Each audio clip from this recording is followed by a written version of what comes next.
आपको बताएं कि स्टेट बैंक की जानिब से मॉनेटरी पॉलिसी का ऐलान कर दिया गया है। शरह सूद कम होकर 10.5% पर आ गई है। स्टेट बैंक की जानिब से शरह सूद में कमी कर दी गई है। स्टेट बैंक की जानिब से मॉनेटरी पॉलिसी का ऐलान कर दिया गया है और स्टेट बैंक की जानिब से शरह सूद को कम करके 10.5% कर दिया गया है। स्टेट बैंक ने शरह सूद में कमी कर दी है। इससे कबल मॉनेटरी पॉलिसी का ऐलान जब किया गया तो शरह सूद 11% पर रखी गई थी और अब शरह सूद में कमी करके 10.5% कर दी गई है।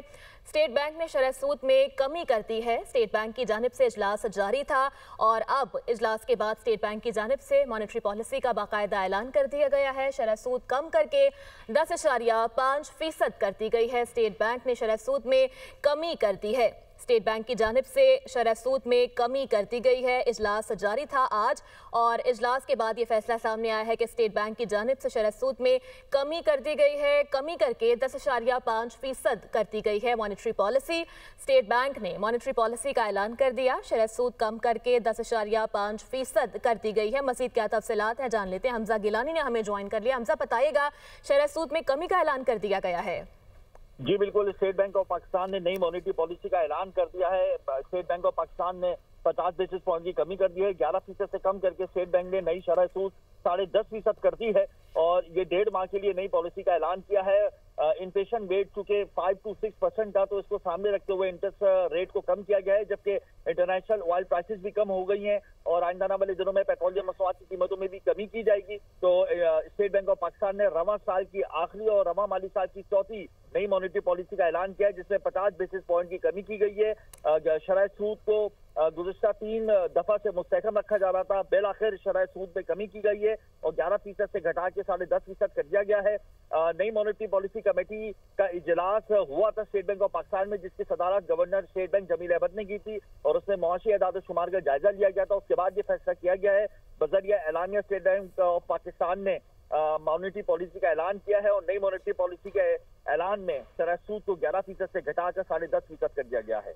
अच्छा हमजा, हम ये देख रहे थे कि मौशी माहिरीन की जानिब से भी शरह सूद में कमी का मुतालबा किया जा रहा था। आज जब ये इजलास जारी था तो आप क्या समझते हैं, किस कदर खुशाइन बात है ये कमी?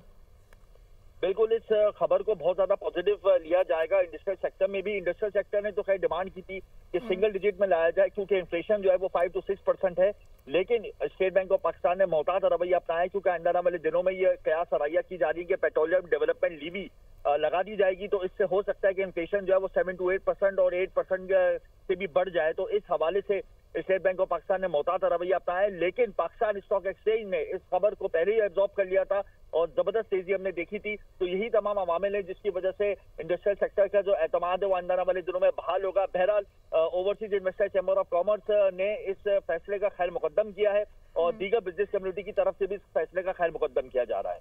सही। अच्छा Hamza, state bank of Pakistan की जानिब से हमने देखा कि गुज़श्ता 4 मरतबा से जो है वो शरह सूद को 11 पर ही स्टक रखा जा रहा था। इस दफ़ा जो है वो कमी की गई है, 10.5% पर लेकर आ गए हैं, तो यकीनी तौर पर एक बहुत अच्छा तासुर जाएगा इससे ओवरऑल।